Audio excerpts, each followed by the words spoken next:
आपका स्वागत है आपके अपने YouTube चैनल ब्रेन मैथ्स में। इस क्लास में राजस्थान ग्रुप डी चतुर्थ श्रेणी कर्मचारी के 52,453 पदों के लिए यह मैथ का क्लास लिया जा रहा है और यह मैथ का प्रैक्टिस सेट यहाँ पे यह दूसरा। और एक बात आपको बता दिया जाता है कि आपके मैथ के सिलेबस में मैथ के जितने भी चैप्टर शामिल किए गए उन्हीं चैप्टरों से क्वेश्चन को लिया जाएगा।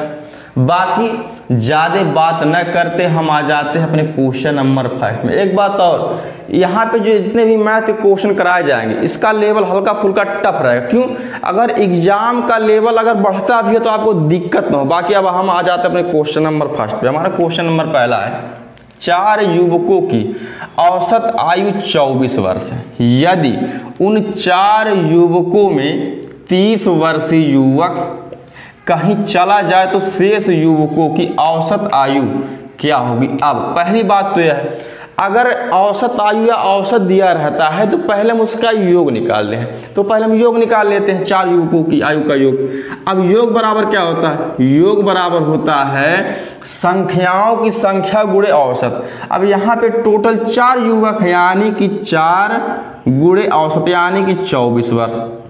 अब हम जब 24 में जब हम 4 से गुणा करेंगे तो 24 चौका 96 यानी कि अब 4 युवकों की आयु का योग निकल करके आया है 96 वर्ष। लेकिन आगे यह बोला है कि यदि उन 4 युवकों में 30 वर्षीय युवक कहीं चला जाए। अब इसमें 4 युवकों की आयु का योग शामिल है, लेकिन आगे यह बोल दिया है कि अब इन्हीं 4 युवकों में से 30 वर्षीय युवक कहीं चला जाए यानी कि इसमें से कहीं निकल के कहीं भी चला गया। बाकी अब अगर वो चला जाएगा तो इसमें से हम भैया 30 माइनस कर देते हैं। 6 में 0 6, 9 में 3 6 यानी कि अब यहाँ पे जो 66 या 66 निकल करके आया है यह 3 युवकों की आयु का योग है। युवकों की आयु का योग है 66 वर्ष। अब आगे सॉरी तो आगे बोला है तो शेष युवकों की औसत आयु क्या होगी। अब बोला है कि शेष युवकों की यानी कि अब टोटल 3 युवक अब इन्हीं का पूछा औसत आयु। तो औसत आयु अगर हम निकालेंगे तो सबसे आसान तरीका हम यह भी कर सकते हैं, अब हम उसको रिवर्स कर देंगे। अर्थात युवकों की आयु का योग बटे संख्या यानी कि 3 युवकों की आयु का योग है 66 वर्ष बटे संख्या। अब 3 युवक है तो 3 से हम इसको डिवाइड कर देते तो औसत निकल जाएगा। अब इसको जब हम कट करेंगे 3 दूनी 6, 3 दूनी 6 यानी कि 22 3 66 यानी कि अब 3 युवकों की आयु का जो औसत है वह 22 वर्ष है, जो कि ऑप्शन नंबर हमारे डी में दिया गया है।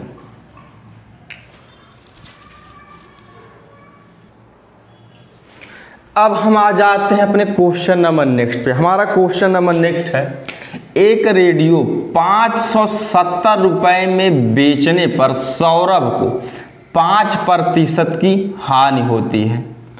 5% लाभ प्राप्त करने के लिए रेडियो को कितने रुपए में बेचना चाहिए। अब इसमें यह बोला है कि जब वह रेडियो को यानी कि सौरभ जब रेडियो को 570 रुपए में बेचता है तो 5% की हानि होती है। पहली बात तो यह है, लाभ या हानि अगर परसेंटेज में अगर हो रहा है तो हमेशा वह 100% पर ही होता है। अब अगर 5% की अगर हानि होती है तो 5 इसमें से माइनस कर देंगे। अगर हानि होगा तो माइनस करेंगे और लाभ होगा तो इसी हम 100 में प्लस करेंगे। अब अगर 5% की अगर हानि हुई है तो 100 में से जब हम 5 को माइनस करेंगे तो आ जाएगा 95%।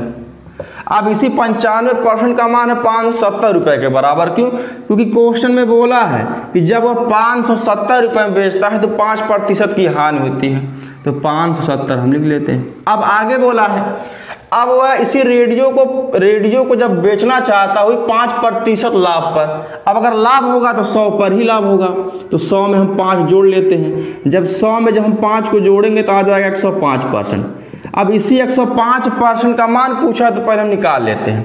तो 105% बराबर, अब हम इसको सॉल्व करते हैं। अब कैसे? यानी कि 570 गुणे 105 बटे 95। अब इसको हम सॉल्व कर लेते काट पीट के। 19 से काटेंगे, 19 पचे 95, 19 तिया 57, यहाँ पे फिर एक जीरो लग जाएगा। 5 से काटेंगे 30 को 6 बार, 5 छक्का 30।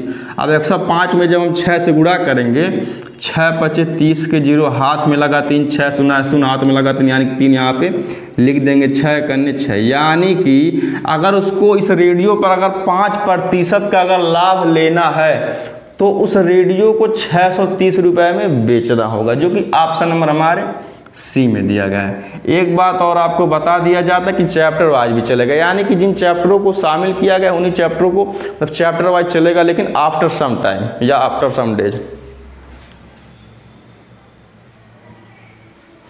अब हम आ जाते हैं अपने क्वेश्चन नंबर नेक्स्ट पे। हमारा क्वेश्चन नंबर नेक्स्ट है, एक व्यक्ति ने एक मकान 40,000 रुपये में खरीद कर 56,000 रुपये में बेच दिया, लाभ प्रतिशत ज्ञात करें। पहली बात तो यह है 40,000 में खरीदा है, यानी कि जो उसका क्रय मूल्य है वह कितना है 40,000, और बेचा कितना है 56,000 में। तो विक्रय मूल्य हम लिख लेते हैं, विक्रय मूल्य बराबर 56,000। अब पहली बात तो हम यहाँ जान लेते हैं, खरीदा है कम में, बेचा है ज़्यादा में, यानी कि लाभ होगा। अर्थात 40,000 में खरीद कर अगर 56,000 रुपये में बेचा है तो लाभ होगा। लेकिन लाभ बराबर क्या होता है, लाभ बराबर होता है एसपी माइनस सीपी, अर्थात विक्रय मूल्य माइनस क्रय मूल्य, यानी कि 56,000 माइनस क्रय मूल्य यानी कि 40,000। अब इसको हम माइनस कर लेते हैं। अब जब इसको घटाएंगे 3 जीरो में से 3 जीरो घट जाएगा, यानी कि 1 2 3 जीरो। अब 6 में से 0 जा 6, 5 में से 4 जा 1, यानी कि इस मकान को जब वह बेचा है तो 16,000 का लाभ प्राप्त किया है। लेकिन आगे पूछा कि लाभ प्रतिशत ज्ञात करें, तो लाभ प्रतिशत का हम फार्मूला लगा लेते हैं। तो लाभ प्रतिशत बराबर होता है लाभ गुणे 100 बटे क्रय मूल्य। अब लाभ हमारा 16,000 है, तो 16,000 हम लिख देते हैं गुणे 100 बटे क्रय मूल्य, यानी खरीद मूल्य। मकान कितने में खरीदा है 40,000 में, बटे 40,000। अब इसको काट करके हम छोटा कर लेते हैं, 1 0 2 0 3 0 4 0, 1 0 2 0 3 0 4 0 कट गए। अब 4 करने 4, 4 चौके 16। अब कोई संख्या तो कटेगी नहीं, तो 10 से गुणा हम जब 4 से करेंगे 10 चौके 40, यानी कि इस मकान को जब वह बेचा है 16,000 रुपया में तो परसेंटेज में उसने 40% का लाभ प्राप्त किया है, जो कि ऑप्शन नंबर हमारे डी में दिया गया है। हम आ जाते हैं अपने क्वेश्चन नंबर नेक्स्ट पे। हमारा क्वेश्चन नंबर नेक्स्ट है, 600 विद्यार्थियों में से 240 बालिकाएं हैं, तो बालिकाओं का प्रतिशत है। अब पहली बात तो यह है, इसमें बालिकाओं की संख्या दिया गया है 240 और बालिकाओं का परसेंटेज भी पूछा, यानी कि क्वेश्चन अब एकदम आसान बन गया। अब पहली बात तो यह है, परसेंटेज निकाला जाता है टोटल पे। अब टोटल अगर यानी कि कुल विद्यार्थी 600 हैं, अब 600 विद्यार्थी में से 240 बालिकाएं हैं। अब इन्हीं का परसेंटेज भी पूछा है, तो हम बालिकाओं का परसेंटेज हम निकाल लेते हैं, यानी कि 240। अब परसेंटेज अगर पूछा है तो इसके हम अंश में 100 से गुणा कर देते हैं। क्यों? क्योंकि परसेंटेज का मतलब होता है 100। अब हम इसको सॉल्व कर लेते हैं, 0 से 0 कट जाएगा, 0 से 0 कट जाएगा, 6 करने 6, 6 चौक 24, उसके बाद में एक 0 लग जाएगा, यानी कि बालिकाओं का जो परसेंटेज है वह है 40%, जो कि ऑप्शन नंबर हमारे सी में दिया गया। लेकिन अगर यहाँ पे यह पूछता कि बालकों का परसेंट यानी कि लड़कों का परसेंट करना है, तो 100 में से जब हम 40 को माइनस कर देते तो आ जाता 60%। बाकी हमारा बालिकाओं का परसेंटेज पूछा, जो कि ऑप्शन नंबर हमारे सी में दिया गया है। अब हम आ जाते हैं अपने क्वेश्चन नंबर नेक्स्ट पे। हमारा क्वेश्चन नंबर नेक्स्ट है, 35 का कितना प्रतिशत 14 होगा। अब इसमें बोला है 35 का कितना प्रतिशत, यानी कि 35 का, अब का मतलब होता है मल्टीप्लाई।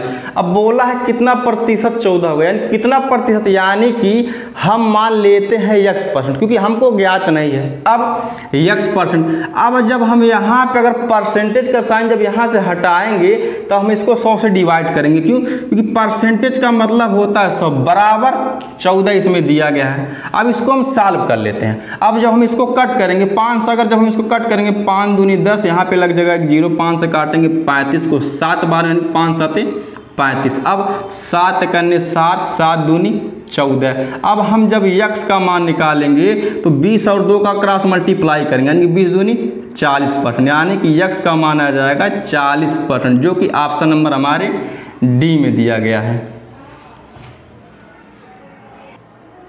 अब हम आ जाते हैं अपने क्वेश्चन नंबर नेक्स्ट पे। हमारा क्वेश्चन नंबर नेक्स्ट है, किसी व्यक्ति की आय यानी कि इनकम और खर्च यानी कि एक्सपेंसेस का अनुपात 7:6 है तथा उसकी आय 1400 रुपये है, तो वह कितने रुपए बचाता है, यानी कि सेविंग इसमें पूछा। अब पहली बात तो यह है, पहले हम इनका रेशियो हम लिख लेते हैं। यहाँ पे आय और खर्च का, यानी कि आय रेशियो खर्च का यहाँ पे रेशियो दिया 7:6। हम इसको ऐसे भी समझ सकते हैं, अगर कोई व्यक्ति अगर 7 रुपया अगर वह कमाता है और इसमें से वह 6 रुपया खर्च करता है, यानी कि जब कोई व्यक्ति अगर 7 रुपया कमाएगा और 6 रुपया अगर खर्च करेगा, अगर पूछा जाए कि वह कितना बचत करता है, तो 7 में से हम 6 को जब माइनस करेंगे तो आ जाएगा 1 रुपया, यानी कि 1 रुपया उसका क्या है, सेविंग है।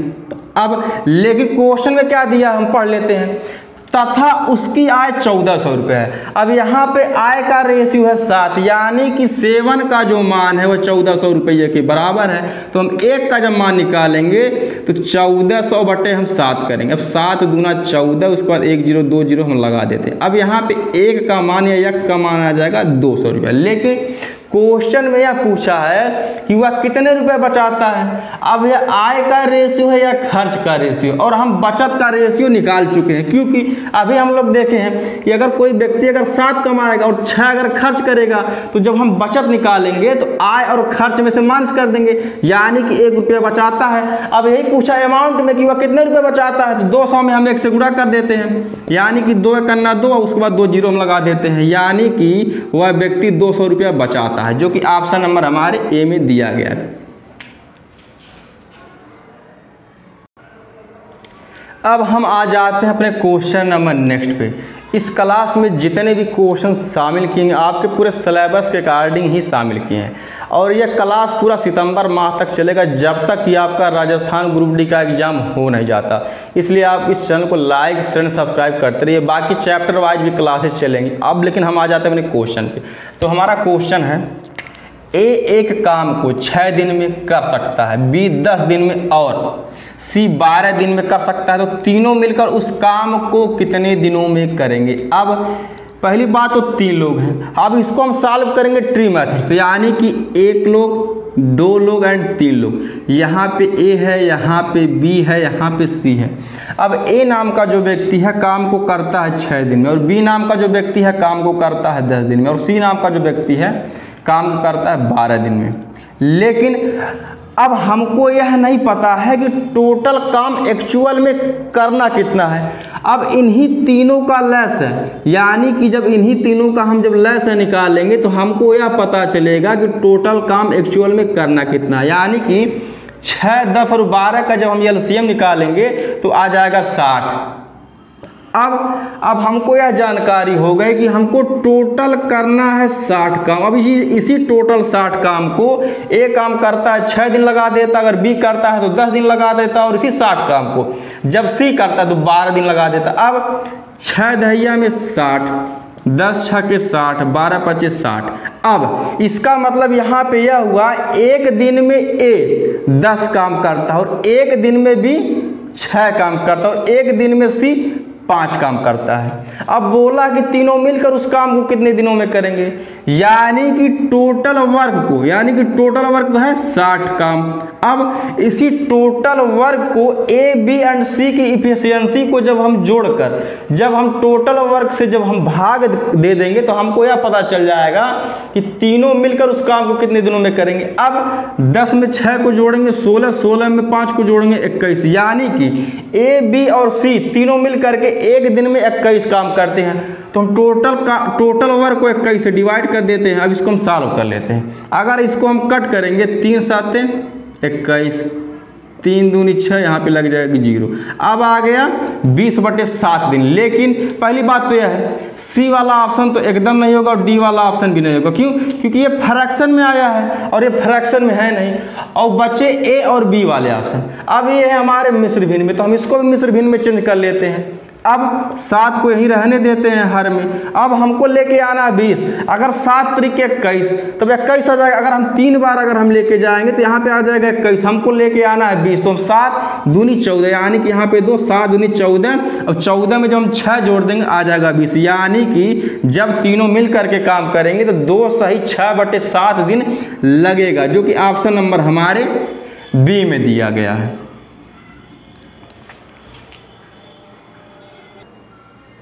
अब हम आ जाते हैं अपने क्वेश्चन नंबर नेक्स्ट पे। हमारा क्वेश्चन नंबर अगला है, कितने मूलधन का ब्याज 5 वर्षों में 6% की दर से 60 रुपये होगा। अब पहली बात तो बोला कितने मूलधन का, यानी कि यहाँ पे पी का मान या मूलधन का मान यहाँ पे पूछा है। अब बोला है कि 5 वर्षों में 6% की दर से 60 रुपया होगा।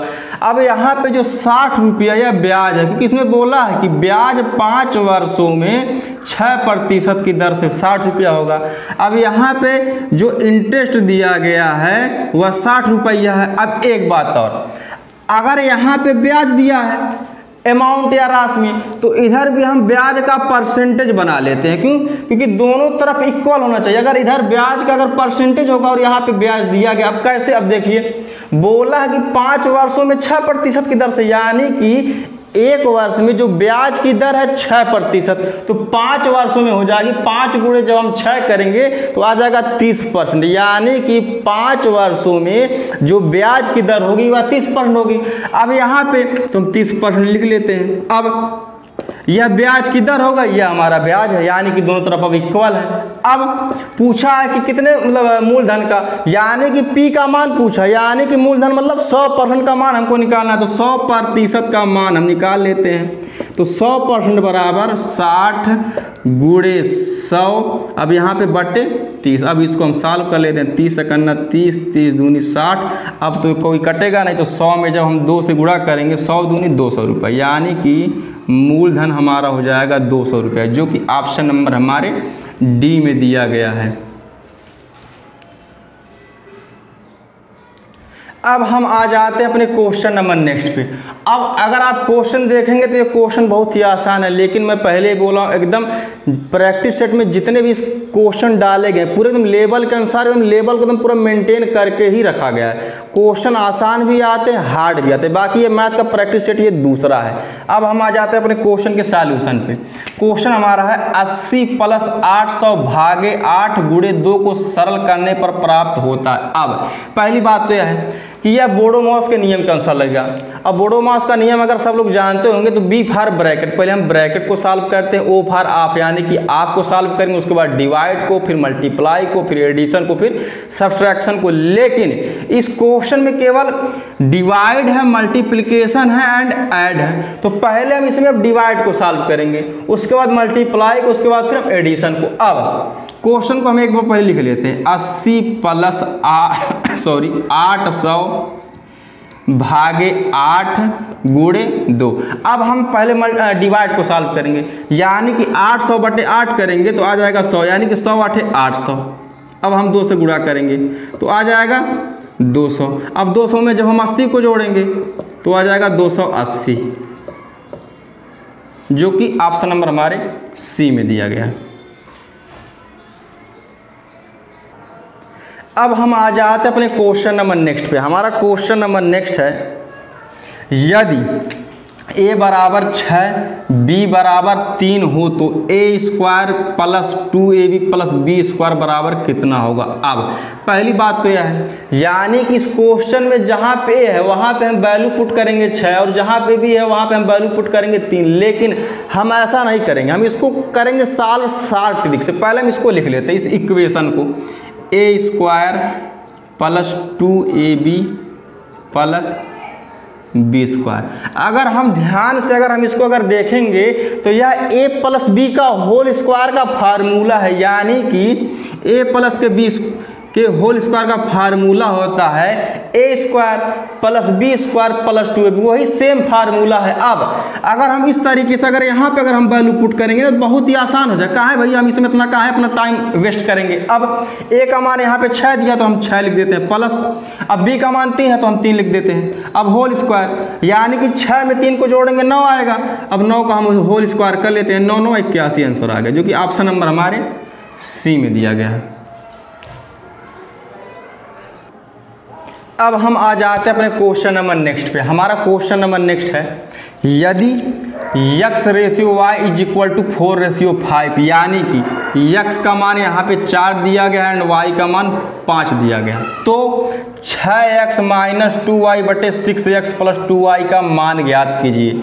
अब हमको इसी को सॉल्व करना है। पहले हम इसको लिख लेते हैं, 6x माइनस 2y अपान 6x प्लस 2y।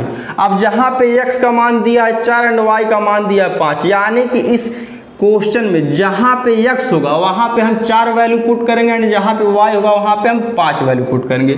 अब यहाँ पे लिखा है 6x। पहली बात तो यह है, अगर इसके बीच में कोई साइन अगर नहीं है तो या हम यह भी कर सकते हैं, कोई ऑपरेशन अगर यहाँ पे अगर नहीं है तो यहाँ पे हमेशा मल्टीप्लाई को ही मानते हैं। अब 6x लिखा है तो 6 गुणे, अब जहाँ पे x का मान है 4 तो हम 4 से मल्टीप्लाई कर देते हैं, माइनस का साइन लगा तो माइनस का साइन लगा देते हैं। 2y यानी कि 2 गुणे, अब y का मान 5 है तो 5 हम लिख देते हैं, बटे 6x यानी कि 6 गुणे, अब फिर x का मान अगर 4 है तो 4 से मल्टीप्लाई कर देते हैं, लेकिन यहाँ पे प्लस का साइन है तो हम प्लस लगा देते हैं।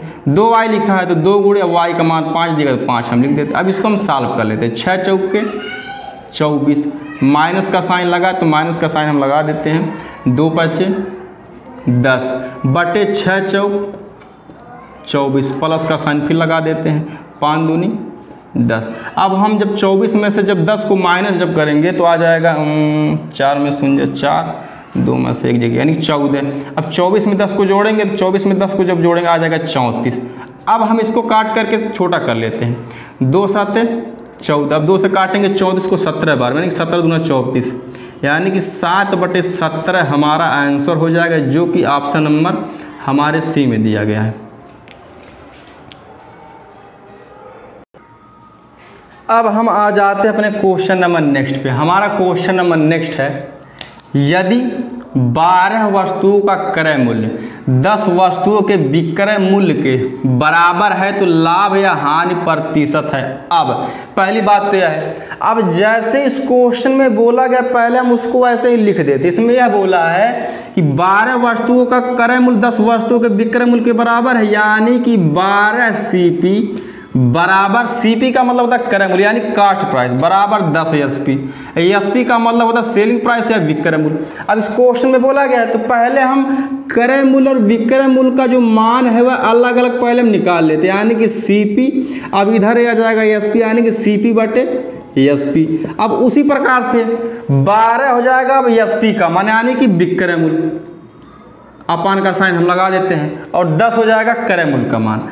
अब यानी कि सामान को खरीदे हैं हम 10 रुपए में और बेचे हैं 12 रुपए में, यानी कि कम में खरीद कर अगर ज़्यादा में बेचे तो हमको लाभ होगा। अब लाभ हम निकाल लेते हैं तो लाभ बराबर होता है SP माइनस CP, यानी कि विक्रय माइनस क्रय मूल्य। अब विक्रय इसमें है 12 रुपया माइनस CP यानी कि 10 रुपया। अब 12 में से जब 10 को माइनस करेंगे तो आ जाएगा 2 रुपया, यानी कि इस सौदे में उसको 2 रुपये का लाभ हुआ है। लेकिन आगे यह पूछा है कि तो लाभ या हानि प्रतिशत है, पहली बात तो उसको लाभ हुआ है। अब तो लाभ प्रतिशत का फार्मूला हम लगा लेते हैं, लाभ प्रतिशत बराबर होता है लाभ गुणे 100 बटे क्रय मूल्य। अब जिसमें लाभ हुआ है 2 रुपये का, 2 गुणे 100 बटे क्रय मूल्य यानी कि 10 रुपये। अब इसको हम सॉल्व कर लेते हैं, 10 करने 10, 10 से काटेंगे 100 को 10 बार में यानी कि 10 10 100। अब जब हम 10 में जब हम 2 से गुणा करेंगे तो आ जाएगा 20%, यानी कि 20% का उसको लाभ हुआ है, जो कि ऑप्शन नंबर हमारे सी में दिया गया है। इस क्लास का यह लास्ट क्वेश्चन था। और आपसे एक रिक्वेस्ट रहेगा कि please like share and subscribe the channel, जिससे हमको मोटिवेशन मिलता रहा। और यह सेशन जो है सितंबर तक एकदम कंटिन्यू चलेगा, जब तक कि आपका एग्जाम खत्म या समाप्त नहीं हो जाता। और एक बात और, सिलेबस वाइज चलाया जाएगा, यानी कि चैप्टर वाइज चलाया जाएगा, लेकिन थोड़े समय के बाद। बाकी धन्यवाद।